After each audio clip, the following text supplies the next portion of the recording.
من الشيطان الرجيم بسم الله الرحمن الرحيم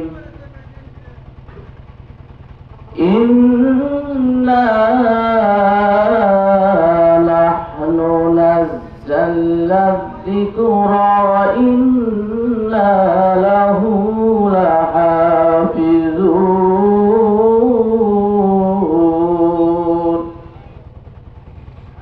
وقال رسول الله صلى الله عليه وسلم أفضل العبادة تلاوة القرآن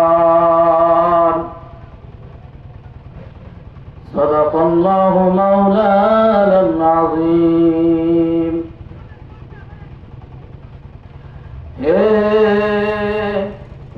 जिंदा फकद वहदत अफकार से मिल्लत जिंदा फकद वहदत अफकार से मिल्लत वहदत बना जिससे व इल्हाम बिल्हाल वहदत के हिफाजत न है बेक़ुव्वत बाजू आते नहीं कुछ काम यह अक्ल खुदादात आते नहीं कुछ काम यह अक्ल खुदादात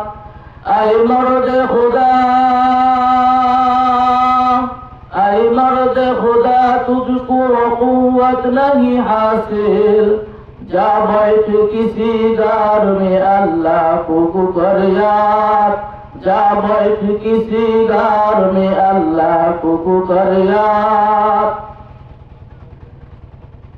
मुअज़्ज़ज़ हाज़िरीन जिगर उलमाए किराम उपस्थित আছেন আজকের ঐতিহাসিক ইতালি সভার সভাপতি জনাব মোহাম্মদ আব্দুল মুত্তালিব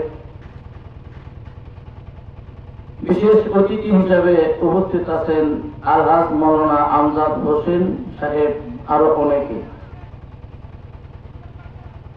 আপনাদের সকলের প্রতি আমার আবারও সালাম আসসালামু আলাইকুম ওয়া রাহমাতুল্লাহি ওয়া বারাকাতুহু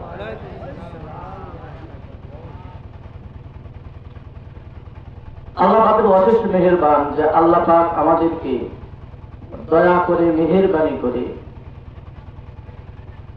জান্নাতের একটা বাগানে বসার তৌফিক দান করলেন আমরা শুকরিয়া আদায় করি সকলেই বলি আলহামদুলিল্লাহ হাজার হাজার লক্ষ লক্ষ কোটি কোটি দরুদ ও সালাম সাইয়্যিদুল মুরসালিন ওয়া খাতামান নাবিয়্যিন সকলেই বলি মুহাম্মাদুর রাসূলুল্লাহ সাল্লাল্লাহু আলাইহি ওয়াসাল্লাম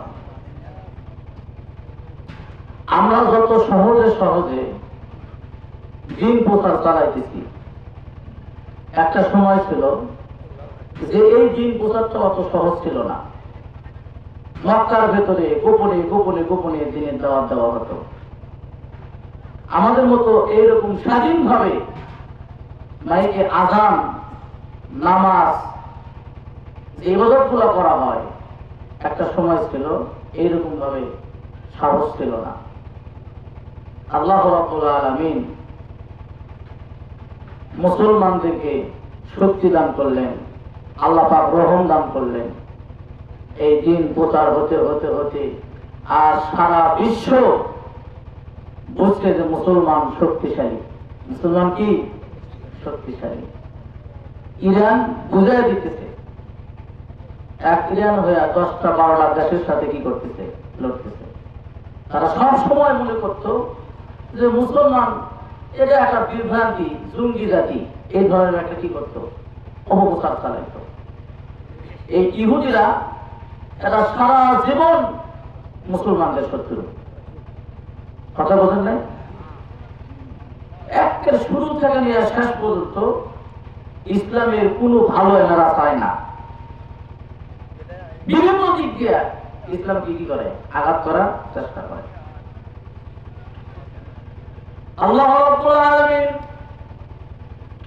দ্বীনকে প্রচার করার জন্য আল্লাহ রাব্বুল আলামিন যুগে যুগে নবী রাসূল দুনিয়াতে প্রেরণ করছেন। কোন সময় নবী প্রেরণ করলেন? যেই সময় যেই যুগের মানুষেরা যে জিনিসটা নিয়ে বাহাদুরি করত, ওই বাহাদুরি করতে করতে এমন পর্যায়ে যাইতো তারা নিজেকে নিজে বড় মনে করত, আর মনে করত আল্লাহ বলতে কেউ নাই।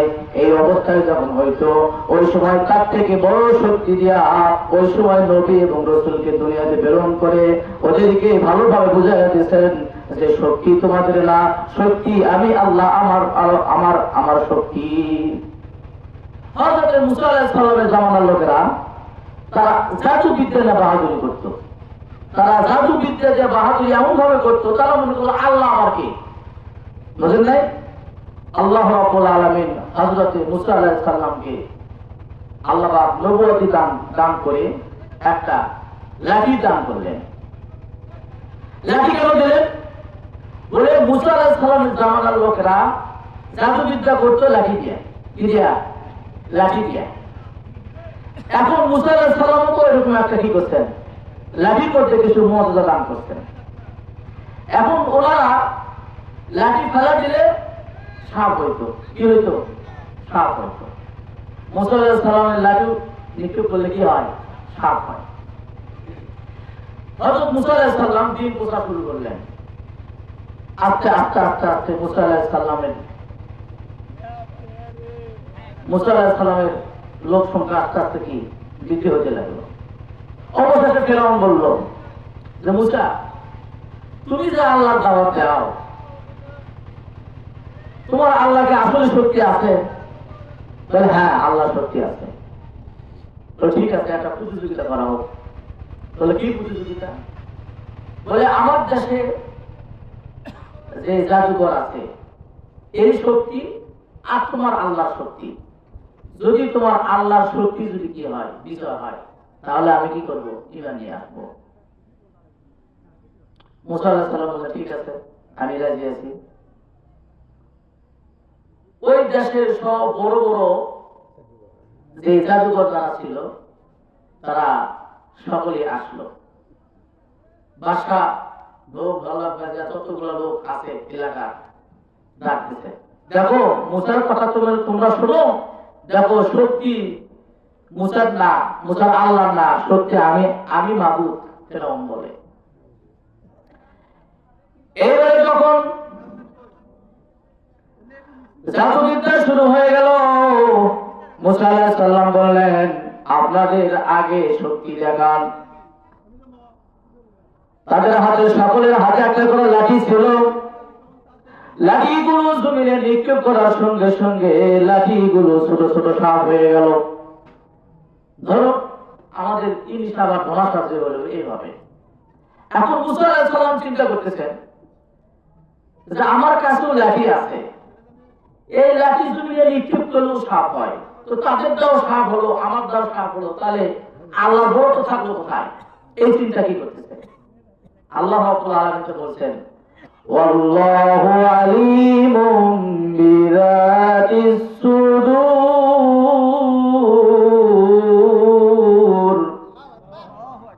আল্লাহ বলেন যে মানুষের অন্তরের যে পরিকল্পনাটা করে সেই খবর আল্লাহ রাব্বুল আলামিন কি জানেন। এখন মনে মনে মুসা আলাইহিস সালাম মনে মনে ভাবতেছে যে তাদের দাও সাপ হলো, আমার দাও সাপ হবে, তাহলে আল্লাহ বড় তো কোথায় থাকলো? এই মধ্যে হযরত জিবরাইল আলাইহিস সালাম বলতেছেন, এরা মুসা তুই কি চিন্তা করিস রে? তোকে আল্লাহ হুকুম করছে তো লাঠিটা জমিনে নিক্ষেপ করা, তুই সেটা করবি, বাকি কাজ আল্লাহ করবি। আল্লাহ বড় তো আল্লাহ কিভাবে রাখবে সেটা আল্লাহ বুঝবে, সেই চিন্তা তো তোর না। মুসা কয় সেটাও তো কথা। এখন মুসা আলাইহিস সালাম জমিনে তার লাঠিটা কি করছেন? নিক্ষেপ করছেন। নিক্ষেপ করার সঙ্গে সঙ্গে বিশাল আকারের একটা অজগর সাপ। এখন ওই সাপ যখন নিঃশ্বাস সে যখন নিতে লাগছে, তখন ওই যে ধরা ধরা যে সাপগুলো এত ছোট ছোট, সব সাপগুলো বাতাসে সব পেটের মধ্যে ঢুকে গেছে। সুবহানাল্লাহ বলে। এখন যখন সমস্ত ছোট ছোট সাপ যখন বড় সাপের পেটের মধ্যে ঢুকে গেল, এখন বড় সাপ এখন রাগান্বিত হইয়া সিংহাসনের দিকে যাইতেছে। বুঝলেন না? সিংহাসন ভাঙার জন্য যাইতেছে। এখন অবশেষে ফেরাউন বলতেছে, মুসা তোর লাঠিকে থামা, লাঠিটা কি থামাও, আমি বুঝেছি তোমার আল্লাহ কি আছে, শক্তি আছে। এখন মুসা আলাইহিস সালাম অনেক ঘটনা ফেরাউনকে বললেন, ফেরাউন তুমি তো ওয়াদা করেছিলা যদি আমার আল্লাহর শক্তির কাছে যদি তুমি পরাজয় হয়ে যাও তাহলে তুমি কালেমা পড়ে মুসলমান হয়ে যাবে। আসো আমার সঙ্গে কালেমা পড়ো, লা ইলাহা ইল্লাল্লাহ মুসা কালিমুল্লাহ। ফেরাউন বলে, ও মুসা তুমি তো মাঝখানে কয়েক বছর ছিল না, তুমি সত্য বলো কত, তুমি এই জাদুবিদ্যা কোথায় থেকে শিখলা? তার মানে ওই ইমান নিয়ে আসবি না, কালমা কি পড়বি না। সে তো বিভিন্ন তাল ভাড়া খুঁজতেছে, বলেছে মুসা তুমি এই জাদুবিদ্যা এত জাদুবিদ্যা তুমি কোথায় শিখলা? তোমার জাদুর কাছে আমার দেশের জাদুঘররা ফেল হয়ে গেল, তার মানে তুমি এই দেশ থেকে অন্য দেশে গেছলা, তাহলে সেই সময় মনে হয় এই জাদুগুলো শিখাচ্ছ। মুসা আলাইহিস সালাম বলে, না, আমার আল্লাহ রাব্বুল আলামিনের শক্তি, সুবহানাল্লাহ বলে। তার মানে যখন তারা ঈমান নিয়ে আসবে না তখন তারা বিভিন্ন তালবাহানা করবে। হযরতে মুহাম্মদ রাসূলুল্লাহ সাল্লাল্লাহু আলাইহি ওয়াসাল্লাম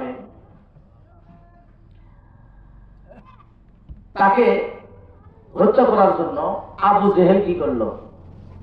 একটা গর্ত করছে, যে উনি গর্তের মধ্যে ওখানে পা দেবে আর গর্তের মধ্যে পড়ে যাবে, আর সঙ্গে সঙ্গে মাটি চাপাতে ওনাকে কি করা হবে? হত্যা করা হবে। ওই একের গর্ত করে উপরে সুন্দর করে পাতলা করে একটা মাটি ভিজাতে, যাতে বোঝা না যায় যে এখানে কি আছে। আল্লাহ রাব্বুল আলামিন বলেন, ও আবু জেহেল তুমি আমার বন্ধুর সাথে বেয়াদবি করিও না। তুমি জানো না আমার বন্ধুর সাথে আমি স্বয়ং আল্লাহ রাব্বুল আলামিন আছি, বলেন সুবহানাল্লাহ। ও আবু জেহেল আমি আল্লাহ কি করতে পারি তা তোমার ধারণা নাই। আমি যখন কি খেলাটা খেলি, আল্লাহ রাব্বুল আলামিন আবু জেহেল যে ওই জায়গায় গর্ত করেছিল, আল্লাহ রাব্বুল আলামিন আবু জেহেলের মাথা থেকে ওই গর্তটার কথা মনে বলে দিয়েছে। এখন সকালবেলা আবু জেহেল রাস্তা দিয়ে হাঁটে আর হাঁটে, ওনারা স্মরণ নাই যেখানে গর্ত করে রাখছিলাম মুহাম্মদকে ফেলে দেওয়ার জন্য। আবু জেহেল হাঁটতে হাঁটতে চলতে চলতে ওই গর্তের মধ্যে যখন পা দিয়েছে সঙ্গে সঙ্গে গর্ত নিচে চলে গেছে। যে পরিমাণ গর্ত করা হয়েছিল হাদিসের মধ্যে আছে যে একটা ব্যক্তি হাত নিচে দিক দিলেই কি হয়ে যাবে, মানে তাকে টান দিয়ে উঠানো যাবে। এখন সে গর্ততে উঠা নিচ থেকে ওনাকে তো কেউ দেখে পাইতেছে না, এখন উনি গেছে ওনাকে তো উদ্ধার করতে হবে, তো উনি নিচ থেকে কি করতেছে, উপর থেকে লাফাইতেছে, যাতে করে আমাকে কেউ দেখে পায়, আমাকে যেন কি করতে আসে। এখন ওনারই লোক দেখে পাচ্ছে, কি খবর নেতাজি আপনি এখানে? বলতেছে কথা কম কম, কেউ না দেখার আগেই আমাকে এখান থেকে উঠা। তো ঠিক আছে হাতটা দাও। হাত দেয়, আর হাত কি থাকে বাকি থাকে, এক হাত রশি নামা দিতেছে, এক হাত রশি নামা দেয়, ওই আঘাত বাকি থাকে, কি থাকে এই 10 হাত নামাতে দেখে আঘাত বাকি থাকে, ওইখানে নিচে যায়। 70 গজ অথবা 70 হাত রশি কি করছে, নিচে নামা দিচ্ছে, ওই আঘাত বাকি থাকে।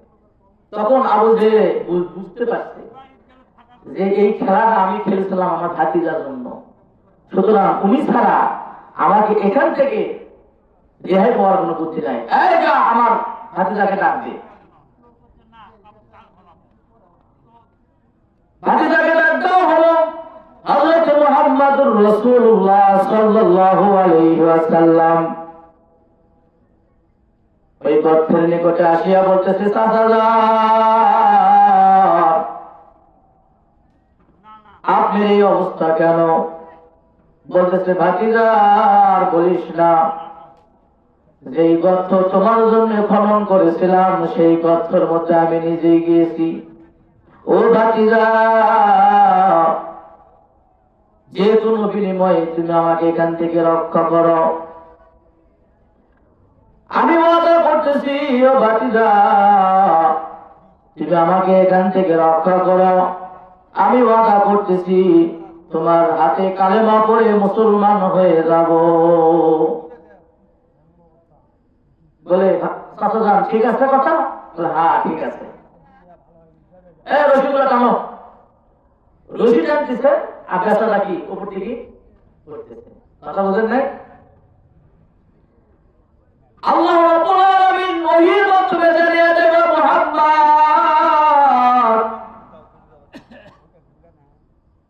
তোমার সঙ্গে আবু জেহেল বেয়াদবি করছে রে, আমি সইতে পারি না।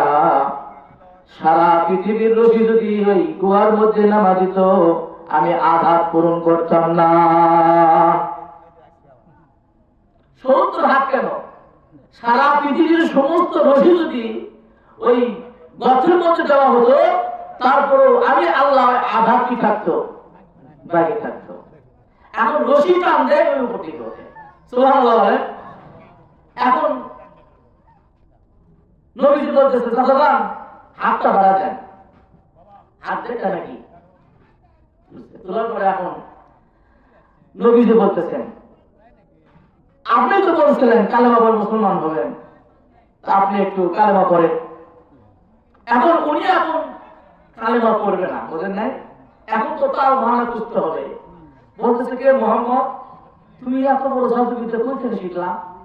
বোঝেন নাই? তাহলে উনি কি হবে না, মুসলমান হবে না, কালেমাও পড়বে না।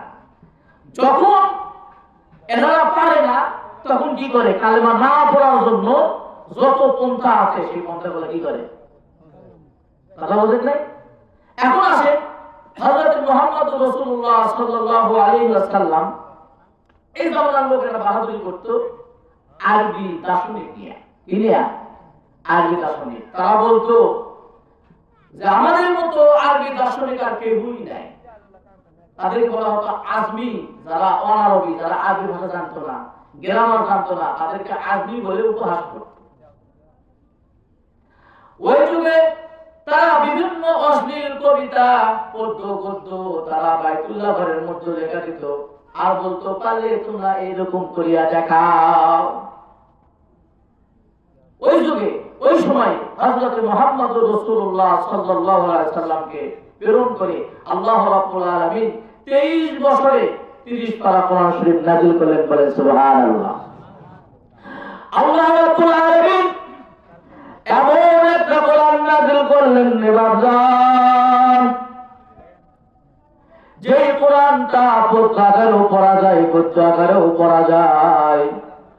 গদ্য আকারে পড়া যায় না, আর পদ্য আকারে পড়া যায় না, কিন্তু আল্লাহ রাব্বুল আলামিন কোরআন পাক নাযিল করলেন, এমন একটি কোরআন দান করলেন যে কোরআনটা পদ্য আকারেও পড়া যায়, গদ্য আকারেও পড়া যায়। শুধু সুন্দর যত কোরআন তেলাওয়াত করা হয় ততই তাকে মজা লাগে। রমজান মাসে যে সমস্ত হাফেজ সাহেবেরা খতম তারাবি পড়ায়, তারা দেখবেন সারাটা দিন খালি শুধু মুখ লড়তেছে, কোরআন পড়তেছে। ওদেরকে যদি বলা হয় তোমার কি বিরক্ত লাগে না, হাফেজ সাহেব বলবে না না বিরক্ত লাগে না, যত কোরআন তেলাওয়াত করি ততই মজা লাগে, ততই মজা লাগে, ততই ভালো লাগে। এটা কোরআন পাকের একটা কি মজা। যারা কোরআন শরীফ পড়া পারেন তারা দেখবেন কোরআন শরীফ কত মধুর সুর, আল্লাহ পাক কি সুন্দর করে কোরআন সাজাইছে। দেখেন খালি হা আর হা, হা আর কি ওয়াশ-শামসি ওয়া-দুহাহা ওয়াল-কমারি ইযা তালাহা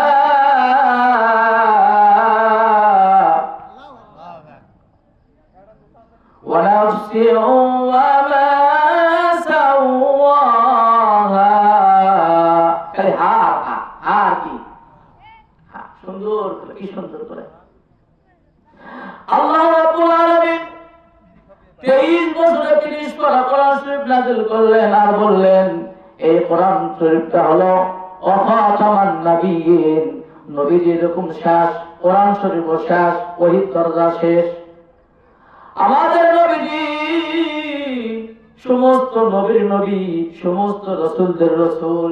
আমার পরে, আমার নবীর পরে আর কোনো নবীও আসবে না, কোনো রাসূলও আসবে না, কোনো কিতাবও আসবে না। আমাদের ধর্মের নাম হলো ইন্না দীনা ইনদাল্লাহিল ইসলাম। আল্লাহ রাব্বুল আলামিনের নিকটে ইসলাম ধর্ম হলো সর্বশ্রেষ্ঠ ধর্ম। কাল হাসরের ময়দানে সারা পৃথিবীর সমস্ত লোক একত্রিত হবে। হযরত আদম আলাইহিস সালাম থেকে শুরু করে নিয়া হযরত মুহাম্মদুর রাসূলুল্লাহ সাল্লাল্লাহু আলাইহি সাল্লামের জামানার যতগুলো লোক আছে সমস্ত লোকের বৈঠক হবে। ওখানে দুটো চেয়ার থাকবে, প্রধান অতিথির একটা চেয়ার থাকবে, আর প্রধান অতিথির চেয়ার থাকবে, আর প্রধানমন্ত্রীর চেয়ার থাকবে।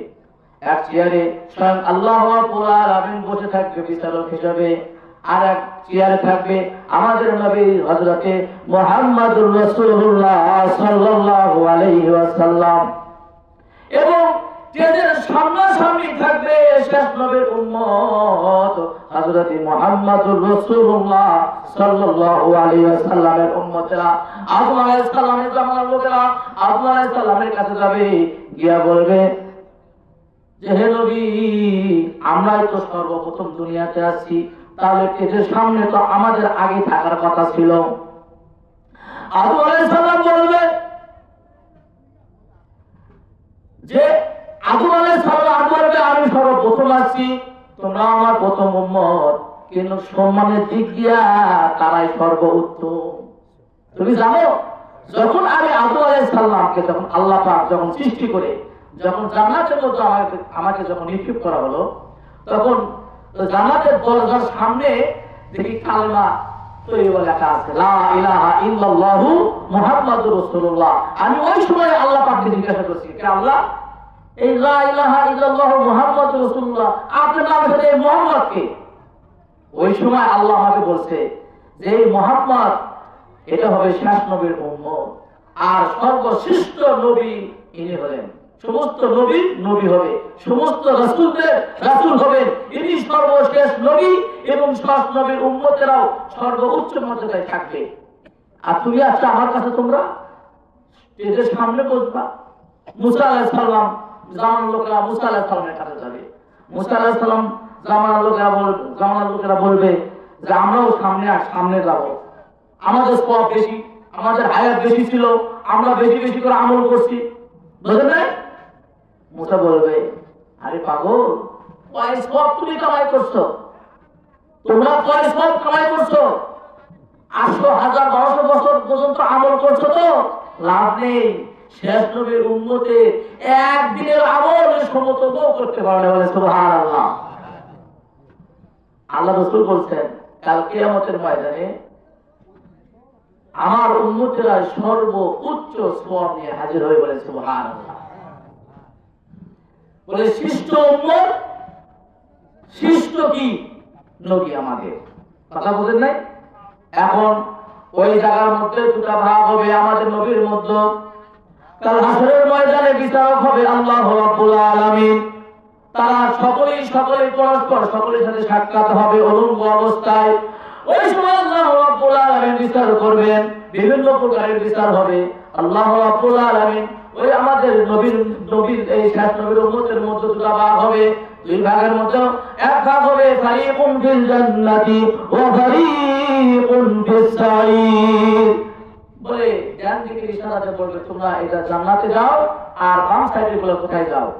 জাহান্নামে যাও। এই যে রমজান মাস গেল, রমজান মাসে যারা আমরা পরিপূর্ণভাবে রোজা রাখছি, কাল হাসরের ময়দানে এই যারা রোজা রাখছে তাদেরকে আল্লাহ রাব্বুল আলামিন মাছের কলিজা দিয়ে ইফতার করাবে। সুবহানাল্লাহ।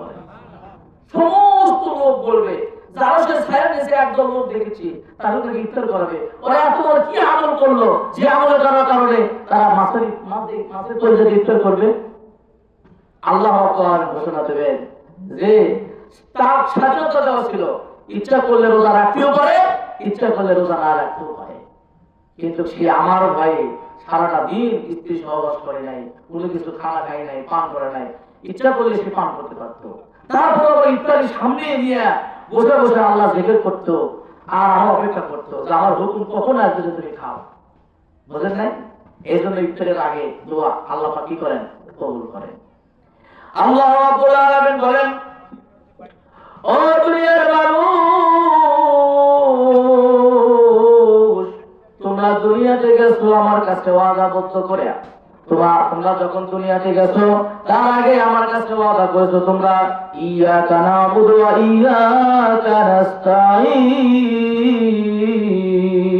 যে তোমরা বলেছো যদি আমি কোনো ইবাদত বন্দেগী করি তাহলে আল্লাহ তোমার ইবাদত বন্দেগী করব, আর দুনিয়ার মধ্যে যদি কোনো কিছু চাওয়ার থাকে তাহলে আমি বান্দা তাহলে তোমার কাছ থেকে চাইবো। ও দুনিয়ার মানুষ, তোমরা আমার কাছে এই ওয়াদা করে গিয়া তোমরা দুনিয়ার ভেতরে গিয়া তোমরা কেন অন্য কারো ইবাদত বন্দেগী করো, কেন মূর্তি পূজা করো, কেন বাবার কাছে চাও? আমি আল্লাহ রাব্বুল আলামিন তোমার বাবাকেও আমি সৃষ্টি করেছি, তোমাকেও আমি সৃষ্টি করেছি, দুনিয়াও আমি সৃষ্টি করছি। যদি কোনো কিছু চাওয়ার থাকে আমি আল্লাহ রাব্বুল আলামিন আমার কাছে চাও, আমি দিয়ে দেব। বলেন সুবহানাল্লাহ।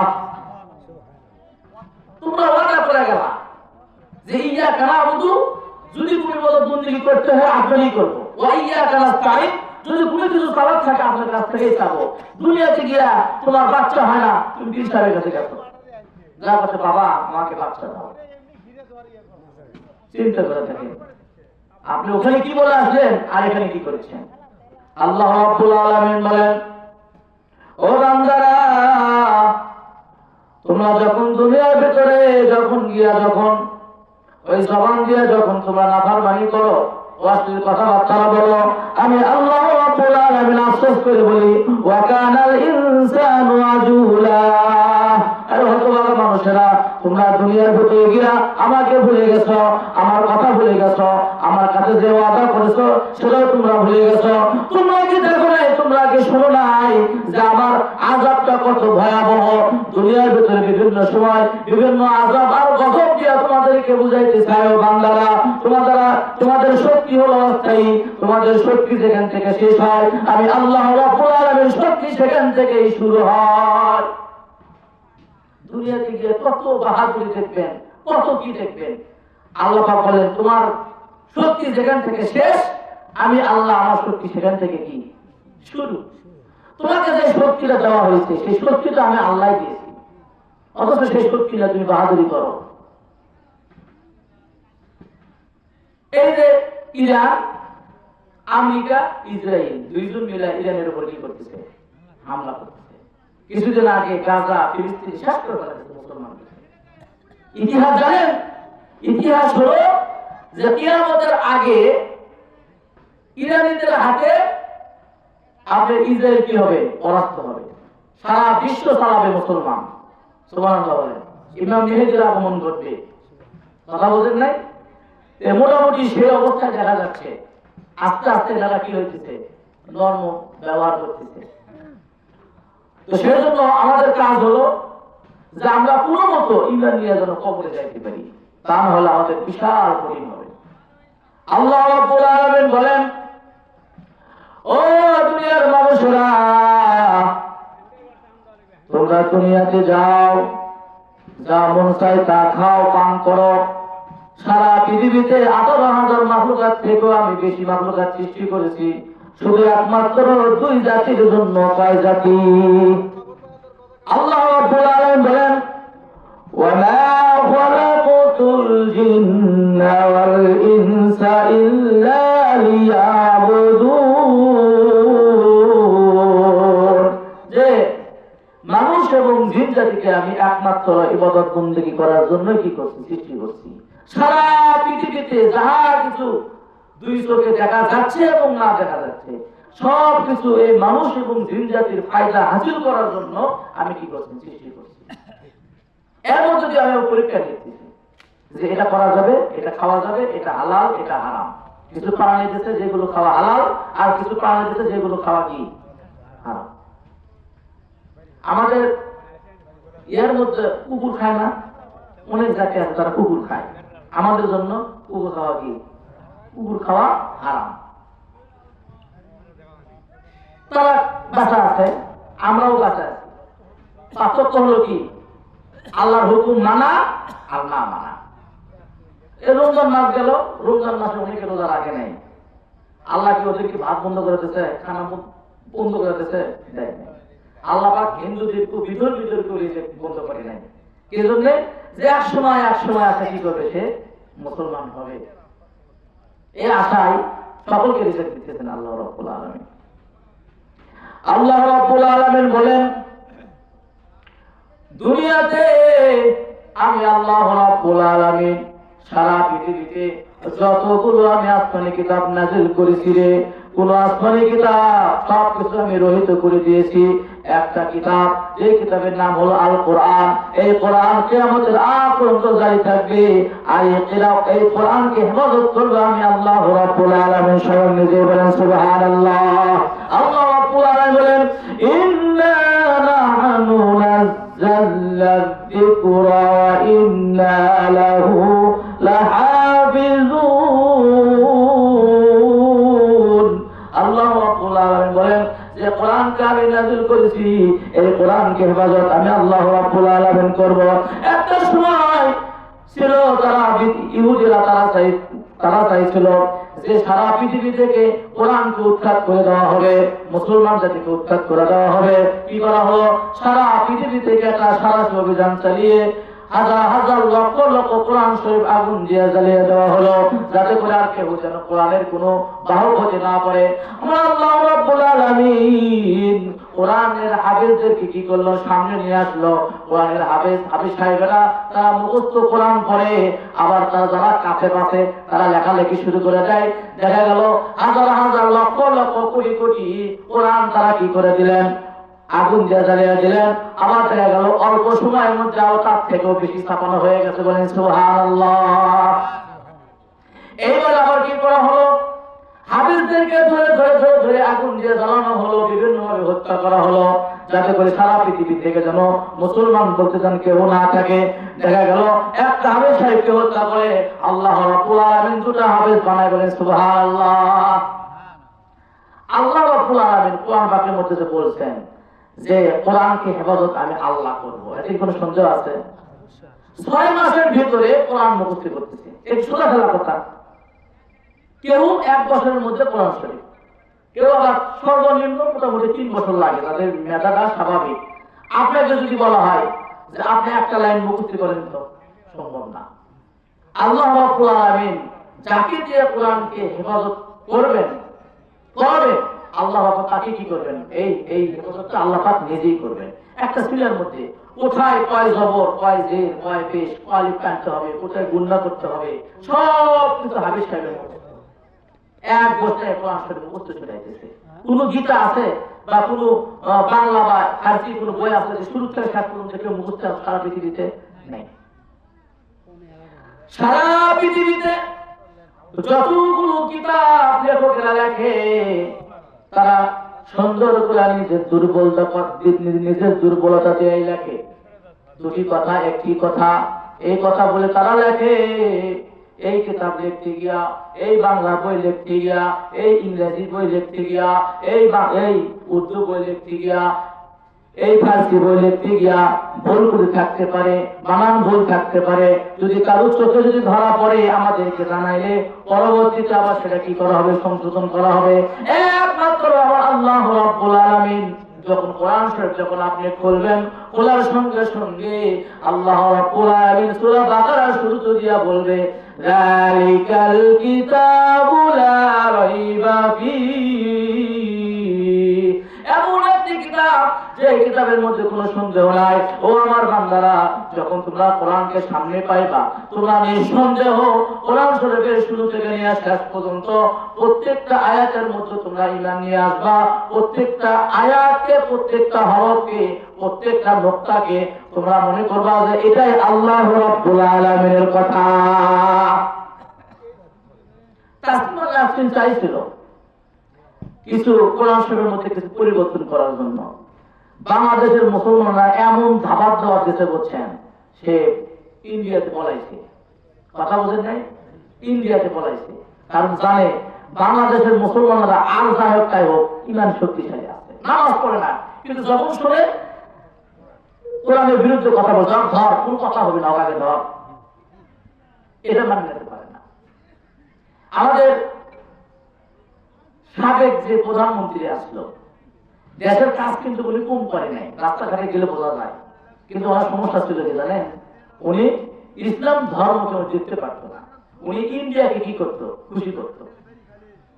এই জন্য আলিমদেরকে হত্যা করে ওনাকে বলতো যে শুভেচ্ছা দিলাম, দিলাম সাইদিকে মারার পর বলে আমি কি করলাম, হাজিয়া দিলাম, আর উনি হাসতো। মোদী সরকারের পিছনে যদি ইতিহাস, হাজার হাজার মুসলমানদেরকে উনি হত্যা করছে। সেই জন্য আমরা মুসলমানরা আল্লাহ রাব্বুল আলামিন আমাদের সাথে আছে, এতে কোনো কি নাই, বল নাই। আল্লাহ রাব্বুল আলামিন বলেন, বান্দারে যাদের সিনার মধ্যে কোরআন শরীফ দিয়ে আমি কোরআনকে হেফাজত করতেছি, কাল হাসরের ময়দানে একটা হাফেজ সাহেব 10টা ব্যক্তিকে জান্নাতে সর্বপ্রথম নিয়ে যাবে। কয়জন ভাইজান? 10 জন। নিজের পিতা মাতা, দাদা দাদি, নানা নানি, শ্বশুর শাশুড়ি, নিজের স্ত্রী। আর একটা হলো যেই ব্যক্তিকে আপনি বেশি দুনিয়াতে ভালোবাসতেন সেই ব্যক্তি। মোট এই 10 জনকে আল্লাহ রাব্বুল আলামিন একটা হাফেজ সাহেবকে বলবে তুমি জান্নাতে যাওয়ার সাথে সাথে এই কয়জনকে নিয়ে তুমি জান্নাতে ঢোকো, বলেন সুবহানাল্লাহ।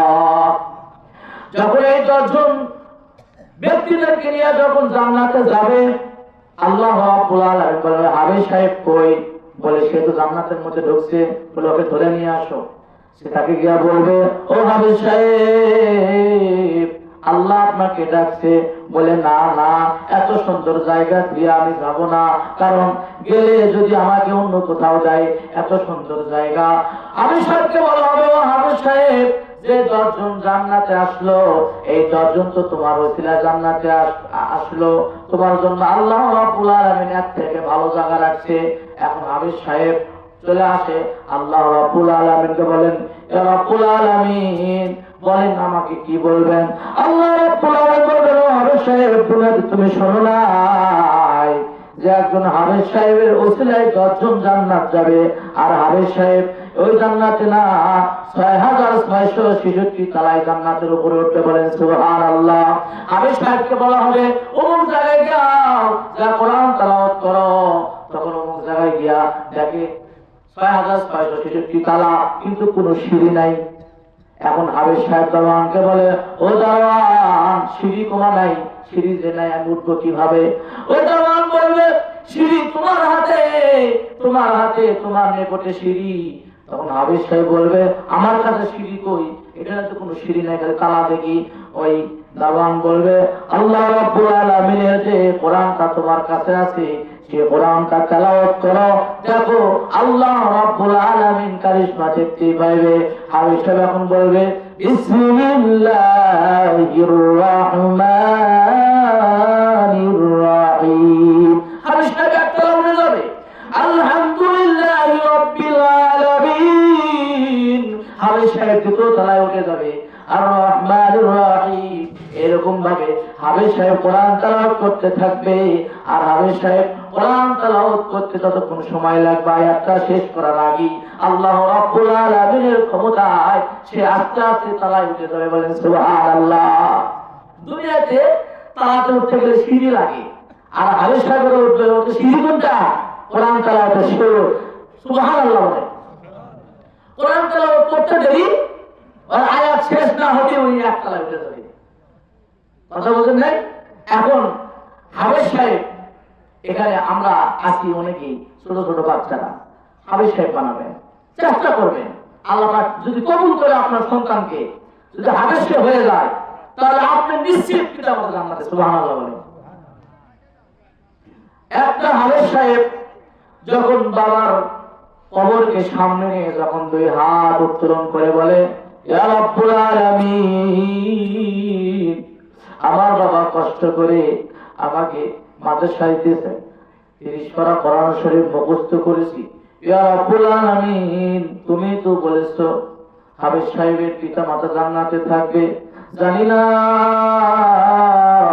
আমার বাবা কবরে শুয়ে আছে, কি অবস্থায় আছে। ইয়া রাব্বুল আলামিন, মেহেরবানি করে আমার বাবার কবরকে তুমি জান্নাতে টুকরা বানিয়ে দাও, আমার বাবার কবরে তুমি বেহেশতের বিছানা বিছায় দাও। এই কথাগুলো যখন হাবিব সাহেব বলবে, আল্লাহ রাব্বুল আলামিনের কাছে ফেরেশতারা গিয়ে বলে, ইয়া রাব্বুল আলামিন, হাবিব সাহেব তো ওখান থেকে লড়ে না, তার পিতা মাতার একটা ব্যবস্থা করিয়া দেন। আল্লাহ রাব্বুল আলামিন বলবেন, দেখো তো তার পিতা মাতার আমল নামা দেখো। বলে আমল নামা তো খুব একটা ভালো না। বলে ঠিক আছে, ওই হাবিব সাহেবের ওসিলা করে পিতা মাতাকে আমি জান্নাতুল ফেরদাউস দান করলাম। বলেন সুবহানাল্লাহ। আল্লাহ রাব্বুল আলামিন কত সুন্দর করে ঘোষণা দিয়ে বলছে, আমি কোরআনকে হেফাজত করব। এই হেফাজতটা আল্লাহ রাব্বুল আলামিন দেখবেন আমাদের বাংলাদেশের হাবিব সাহেবেরা সারা বিশ্বের মধ্যে চ্যাম্পিয়ন ওয়ান হয়। 10টা 12টা দেশে যখন প্রতিযোগিতা হয়, কুয়েত, দুবাই, আরবে, তখন যখন শুনে অন্য দেশের লোকেরা, ছাত্ররা যে বাংলাদেশ থেকে আসছে, তখন ওনারা মনে করে যে 1 নম্বরটা বাংলাদেশের জন্য থাকলো, কারণ জানে যে ওটা পারবো না। বাংলাদেশের এখান থেকে কেউ ছাত্ররা গেলি, হাবিব সাহেবেরা গেলি, অন্য দেশেরা ভয় করে যে না 1 নম্বর 2 নম্বর আমরা হতে পারবো না, বাংলাদেশের জন্য এটা ফাঁকা। কারণ জানে যে বাঙালিরা, বাংলা থেকে যে হাবিব সাহেব আছে, সেই হাবিব সাহেবের তেলাওয়াত আমাদের এই দুবাইয়ের যে তেলাওয়াত গুলো আলাদা আলাদা, মানে এত সুন্দর করে করে অটোমেটিক নাম্বার গিয়ে যায়। আজ 20-22 বছর ধরে প্রথম স্থান আমাদের বাংলাদেশে হাবিব সাহেবেরা নিয়ে আসছে। সুবহানাল্লাহ। দেশ ছোট, আবার আমাদের দেশের আবার হাবিব সাহেবও বেশি। হাবিব সাহেবও কি বেশি। আল্লাহ রাব্বুল আলামিন বলেন, ও আমার বান্দারা, দুনিয়াতে তোমরা যাও, যা মন চায় তাই খাও পান করো, আমাকে তোমরা কোনো সময় ভুলো না। বলে আমাকে যদি তোমরা ভুলে যাও, আমি আল্লাহ রাব্বুল আলামিন ভুলে যেতে বাধ্য হব। আর আমি যদি তোমাকে ভুলে যাই, তাহলে তোমার জাহান্নামের আগুন ছাড়া কিছুই জ্বলবে না। তুমি একটা ঘড়ির দিকে তাকাও, ঘড়ি দেখো, জ্বলছে হরদম বাবুয়া টুনটুনাটুন। দেখো ঘড়ি যে এরকম ভাবে টকটক করে আওয়াজ হচ্ছে, তুমি শুনতে পাও ঘড়ি আওয়াজ করতেছে টকটক করে, কিন্তু না না, ঘড়ি আওয়াজ করে আল্লাহ আল্লাহ আল্লাহ করে জিকির করে। বলে তুমি শুনতে পাও টকটক, কিন্তু আল্লাহ রাব্বুল আলামিন বলেন ওই ঘড়ি আল্লাহ আল্লাহ করে জিকির করে। সারা পৃথিবীতে গাছপালা সব কিছু আমার জিকির করে, তোমরা তোমাদের কান দিয়ে শুনতে পাও না, কিন্তু আমি আল্লাহ রাব্বুল আলামিন শুনতে পাই আমার জিকির। বলেন সুবহানাল্লাহ। কিন্তু বান্দারা তোমরা আমাকে ডাকো না, ঠিক মতো তোমরাই ডাকো না। এই জন্য আমি বিভিন্ন সময় আযাব আর গজব দিয়ে আমি বুঝাই যে তোমরা এখনো লাইনে আসো, লাইনে আসো। হযরতে নূহ আলাইহিস সালাম 950 বছর কি করছে? দাওয়াত দিতে। কয়শত বছর? 950 বছর দাওয়াত দেওয়ার পরে মাত্র 40 জন ঈমান নিয়ে আসে। কয়জন? আল্লাহ কাছে আল্লাহ পারবো না। 950 বছর দাওয়াত দিছি, মাত্র 40 জন দাওয়াত কবুল করছে, আর বাকি সব নাফরমান। নূহ আলাইহিস সালাম ধরে ধরে মারে, মারতে মারতে মারতে ওরা মনে করে মারা গেছে, কিন্তু অজ্ঞান হয়ে গেছে। আল্লাহ পাক কাছে ইয়া বললেন, ইন্নাকা ইন তাযারহুম ইযিল্লু ইবাদাকা ওয়া লা ইয়ালিদু ইল্লা ফাজিরান কাফফারা। বলে আপনি যদি এদেরকে সুযোগ দেন, তাহলে এনারা আস্তে আস্তে এদের সন্তানের বৃদ্ধি হবে। এমন সময় হবে, এমন সময় আসবে যে সময় আল্লাহ পাওয়ালা কেউ থাকবে না। আপনি এদেরকে ধ্বংস করে দেন, না হলে সকলকে কি নিয়ে দেন? ঈমান নিয়ে আসবে। আল্লাহ রাব্বুল আলামিন হযরত নূহ আলাইহিস সালামকে বললেন, নূহ তুমি একটা নৌকা নির্মাণ করো, কিস্তি নির্মাণ করো। এখন নূহ আলাইহিস সালাম নৌকার কাঠগুলো জোড়া লাগায়। মানুষজন জিজ্ঞাসা করে, কিরে নূহ পাগলা, তুমি এখানে কি করতেছো? বলে নৌকা বানাই। বলে নৌকা বানাবা, নৌকা কার উপরে চলবে? নৌকা তো পানি ছাড়া চলতে পারে না, তুমি সুগানের উপর নৌকা কি দিয়ে চালাবা? এই বলে তিরস্কার করতো। নৌকা কমপ্লিট হয়ে গেল। এইবারে তারা হাস্যকর করিয়া নূহ আলাইহিস সালামের নৌকার উপরে তারা পেশাব পায়খানা শুরু করে দিল। আল্লাহ রাব্বুল আলামিনকে বলেন, ইয়া রাব্বুল আলামিন, আপনার হুকুম অনুযায়ী আমি নৌকা বানাইলাম, কিন্তু তারা নৌকাকে তারা পোশাক পায়খানে ভরপুর করে দিয়েছে। হযরত জিবরাইল আলাইহিস সালাম ওই নিয়ে আসে বললেন, ও নূহ, আল্লাহ রাব্বুল আলামিন